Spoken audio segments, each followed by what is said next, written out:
Welcome back to Safari za Mabingwa. The host of Obinna is in the building, and of course I'm hosting a champion. The captain himself is in the building. It's called the Cowboy Man.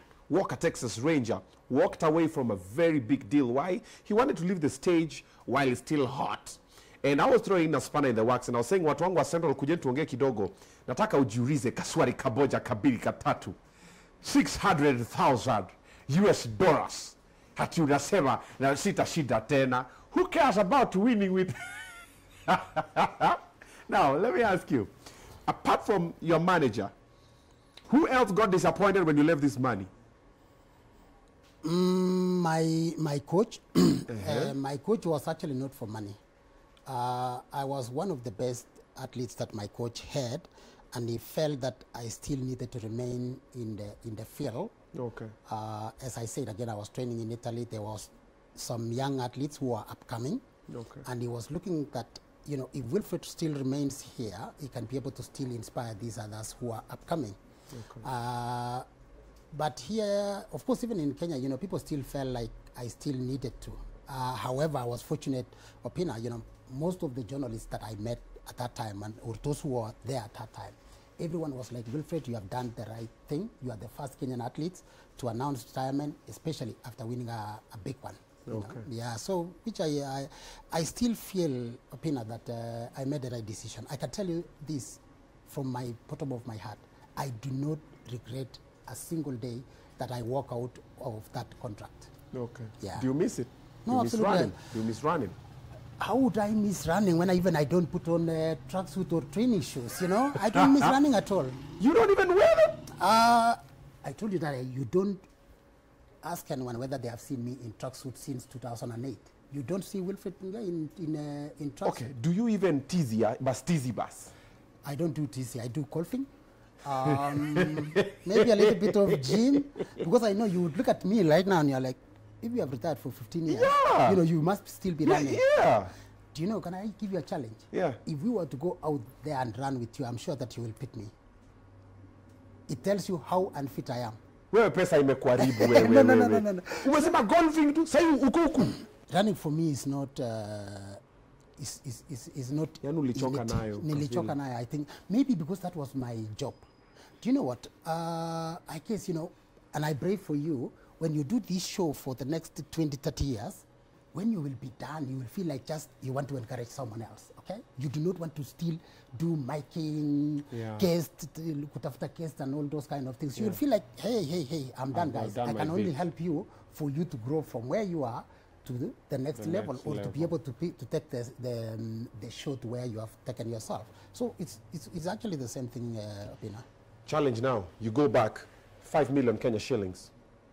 In fact, let's put it at 20 million Kenya shillings. Just one race.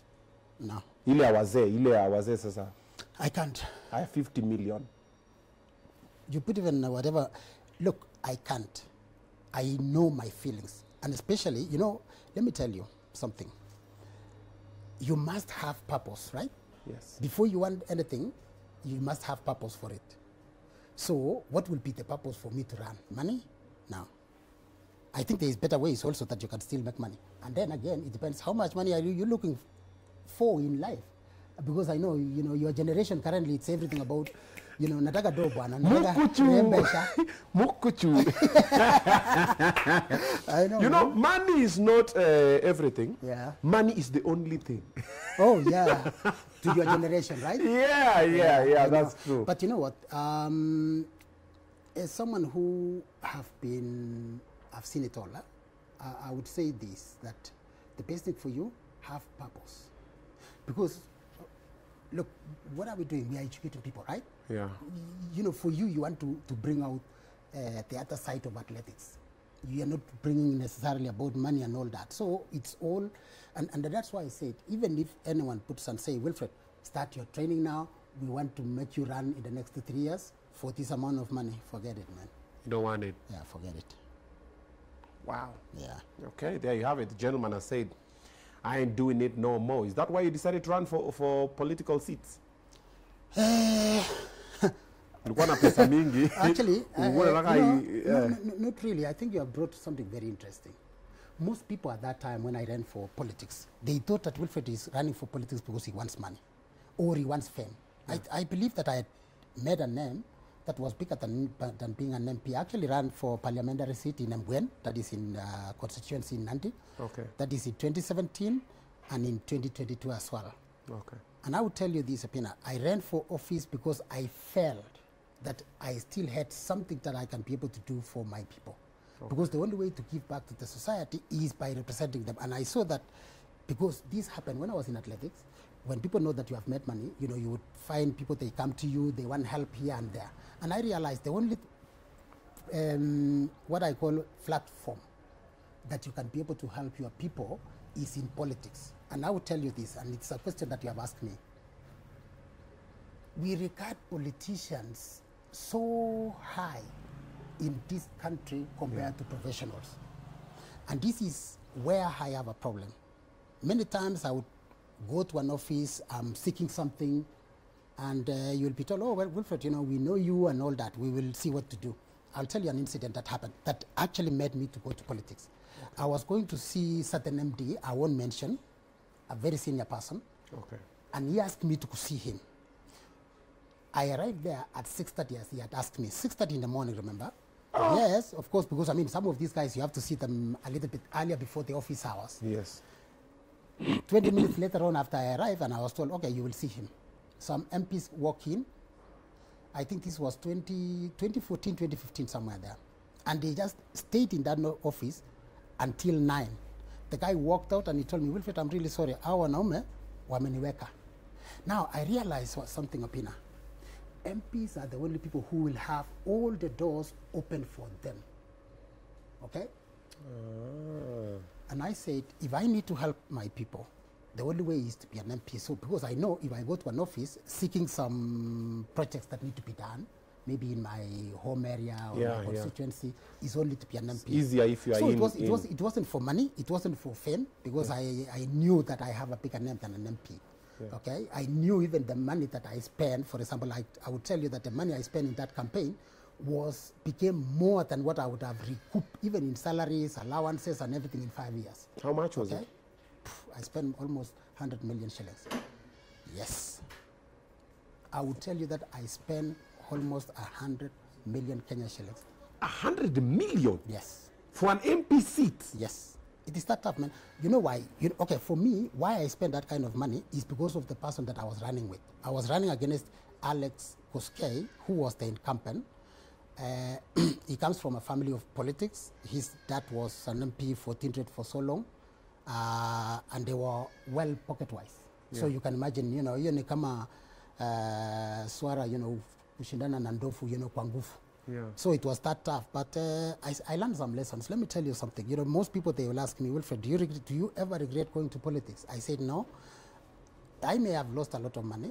It may have hit even into family, you know, money that you are meant to help you. Yeah. However, there are some lessons that I learned out of it.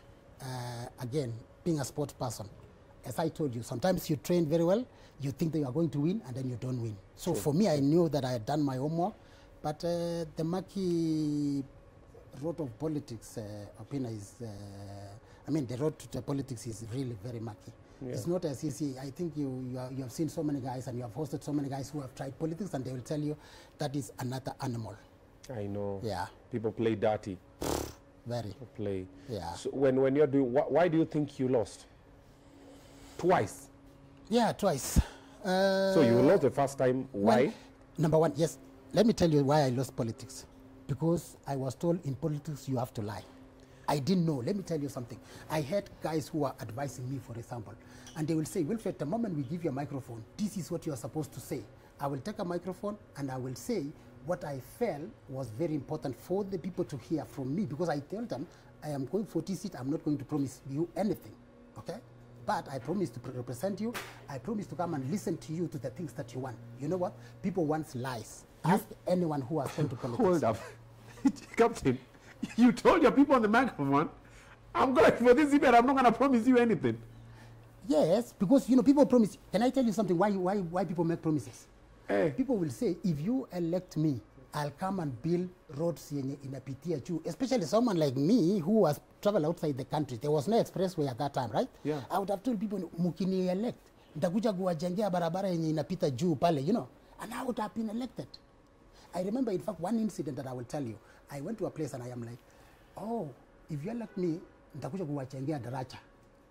Na watu wanafanya nini? Wanapika makofi. But when I asked the question, do you have a river in your place? They said no. Where are you going to build? Where are you going to build a bridge? You just build a bridge, bro. From where? Just put a bridge. To go where? Which river? Are you going to create a river? Come on. I mean, let's be honest here. I think I should have been. You see, let's be honest here. But that is, you know what? Okay. That is exactly what our people want. They want to be lied to, and that is how they can elect you. And for me, they will tell you, Wilfred, once we give you the microphone like this, please, this is what you are supposed to say. No, this is what you are supposed to say. And for me, mimi nitaenda pale na niseme exactly what I feel. It is the truth, but that's not what people want. That's the truth. Ulipata kura ngapi? Oh, I lost by only less than 1,000 votes actually. Less than 1,000 votes. For the first time? Yeah, for the first time. Even the other day, I lost, I think, around 500 votes as well. But I think this time around, I would almost say I'm done with politics. So Rudy round 3? Sioni. I thought the idea was to leave when you were at the top. What is changing now? I mean, I cannot say I've been in the top in politics because I haven't gotten the seat. But I've realized, you know what? Am I going to change who I am? Obinna, let's ask ourselves. Yeah. Can Wilfred change from who he is, now becoming a liar? Because that's what you are supposed to do. I can't. Oh, I read somewhere you had an alcohol situation? Yes, that is way before. Actually, that is something very important to me. Okay. And I'm happy that you are asking me this question. You see, Obinna, when I was in athletics, I was the most disciplined athlete known in Kenya at the time. I was an athlete who lives 365 days as a sportsman a year. Now, when I retired in 2008, I still had few activities to do until 2010.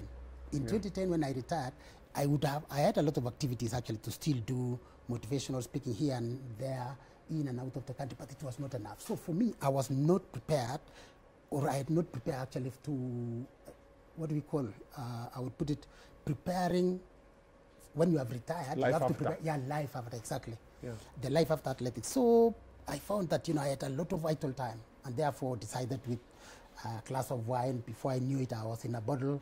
Before I knew it, I was in 5 liters of wine.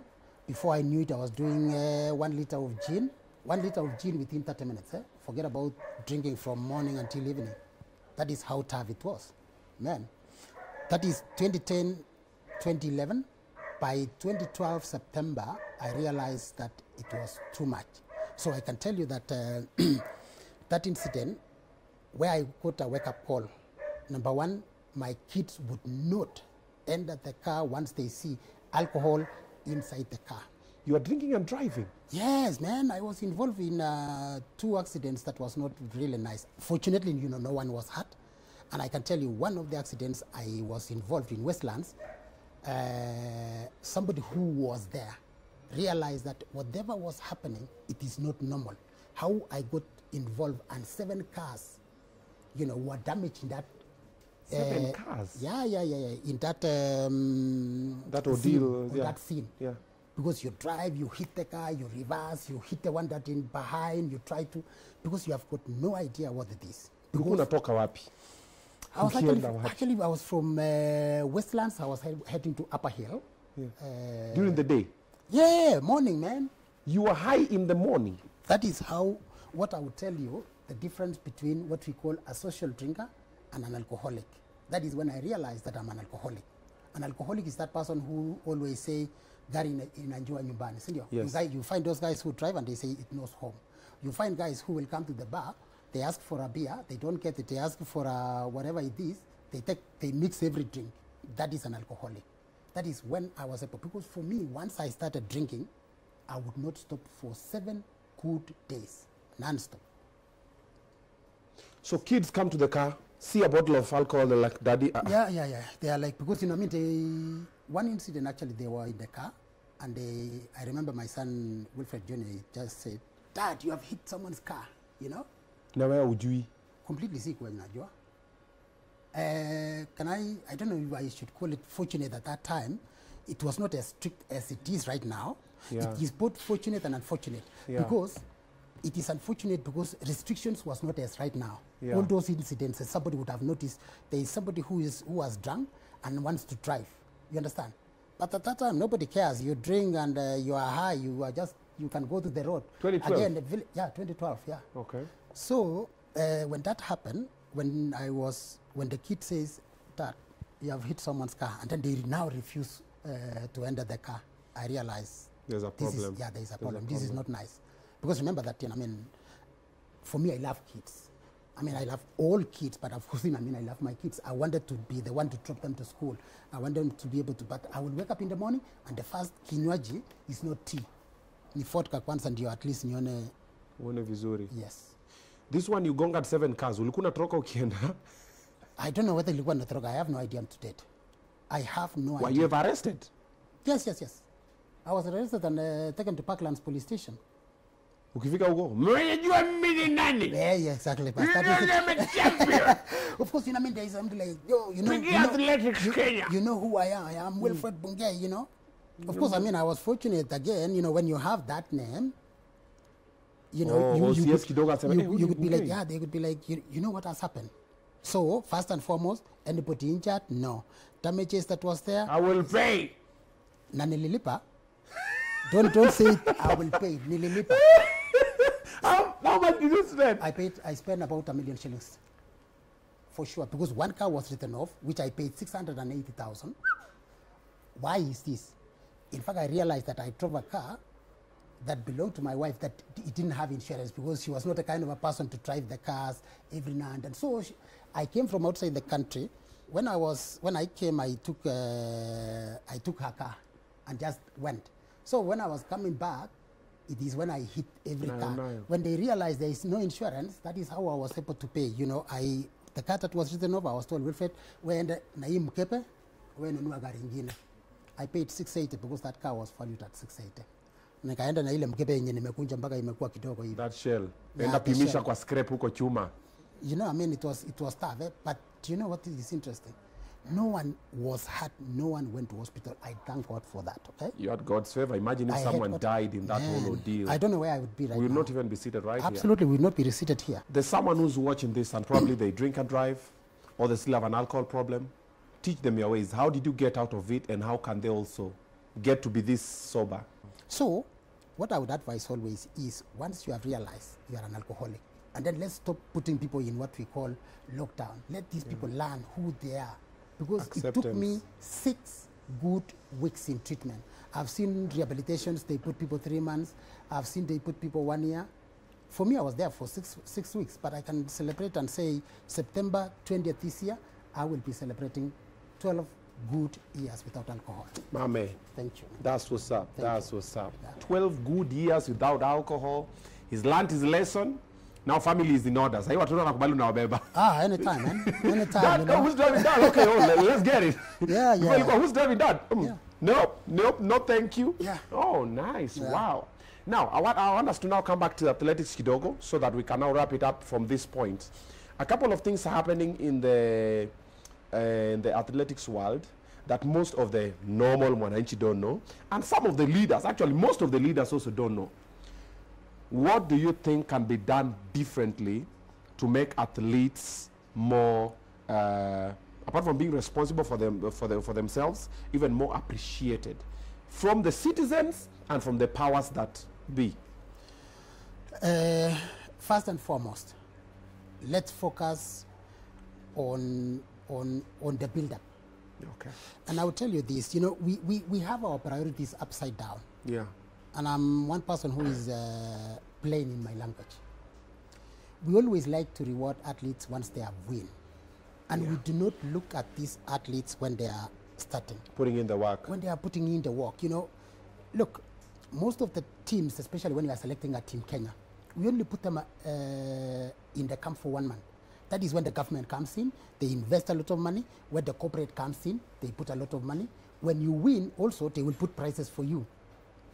Nobody, Obinna, knows the difficulties that some of these athletes go through. Some of them, when they are starting, they cannot pay rent. Some of them cannot buy food. I still have upcoming athletes who will say, hey, Wilfred, you know, I've not paid rent for my training place where I'm training, or we don't have food. This is where, as a country, we should be able to look at. Because I give an example, and I said before, I live in Italy for a very long time. Yeah. But Italian teams are always together. Everybody, whether even you have qualified to make the team or not, but they are always put in the camp at the expenses of the federation and the government, because the federation probably gets the money from the government. So there is always a lot of investments that is put, and that is where we need to look at. Now, if I'm talking about corporate also, for many of them, I would say, because I've had the privilege to have conversations with different CEOs, and some of them, they are like, Wilfred, what can we do? And I'm like, let's not focus only in rewarding when they come out there. Let's look at some of the camps that we have. Can we be able to do something in these camps? If an athlete is injured, some of them cannot be able to pay for a doctor, because when you are still an upcoming and you don't have money, you cannot pay for a physiotherapy. True. Okay? You can't get good food. So this is something that I feel as a country we should be able to focus. Because in the first place, if we put most of these sportsmen and women in training camps and we are able to take care of them, we will kill two birds using one stone. We will make this youth, for example, you know, take out of the vices that are there in the society. And number two, we get health nation. Yeah. So I think there should be a lot of importance to focus on in terms of development, and especially at an early stage. Because if we have to wait for this athlete to have win millions of money, they don't need your money. They can afford to pay a physiotherapist. Even a physiotherapist, in fact, most of the time, wanajitokeza na kusema nitakusaidia bure. Okay? You will find at that time, manager will say, I'm going to pay for your training camp. I'm going to buy food. But then, before you reach there, who is there to hold your hand? This is where we need the government, we need the corporate to be able to be there and see how can we be able to help these people. Okay. Yeah. Why do you think most athletes spiral into substance abuse, sometimes doping as well, and stuff like that? They need to make money quick. That is the only thing. Most people, they ask me, Wilfred, why do people dope? Somebody wants to start training today and want to win tomorrow. They have got to look at the history. You asked me when we were starting Obinna, when did you start? I told you 1998. When did you win big? In 2008 is 10 years. 10 years. So they have got to realize, and especially when I speak to upcoming athletes, I always tell them, please do not look at the quickest way of making money. True. Because you know what? It is like taking a lift, you will come down that quick. Afadhali stairs. What I always encourage people is take stairs in your life. And that is why even the first thing that I think you remember when we were starting the show, I say, I'm proud of what you are building in your show. You know, you are taking stairs, man. You are now getting into sports side. So it is all about life. Yeah. These sportsmen and women need to understand that there is no quick fix. Okay. Yeah. Mambo ni pole pole. Pole pole. All right, let's give some flowers before we wrap up. Who are those people that you're seeing are doing amazing? Just word of encouragement. Mention their names, tell them you're doing this, you're doing this, you're doing that, at least to celebrate. This is the camera, now you can talk to them. I think for me, I have got two athletes who are, I would call upcoming. That is Simon Koech on the steeplechase. I would say that, young man, you have a bright future. If you can focus, even this Olympics is yours. We have lost Olympics for some time now. We have lost medals in steeplechase, but you have a big chance. Selva Ajambo, the sensational 100 meters athlete. You have the future. Ferdinand Amanyala has shown you the way, and I think for you, you are one person that will bring sprints in women to be focused in this country if you can be able to put a lot of effort in your athletics. And I think for all Team Kenya, both Olympics and Paralympics, you have my support, and I think the country is waiting for you to bring them glory, and we can all celebrate. Thank you. Yeah, that's the match we have for this one. Safari za Mabingwa na Obinna. Yes, yes. Safari za Mabingwa. So thank you so much for watching. The gentleman seated over here is Abingwa. Na pia wewe unaweza hesabika na Mabingwa. Go online, use the hashtag hesabika na Mabingwa, and then share with your friends. And also, if you know any other champions that are doing amazing work in the athletics field, let us know. We'll be able to host them over here, and we'll share the conversation. I hope you've learned so much from this one, and now we can do better. Thank you so much, my brother. Thank you, Pina.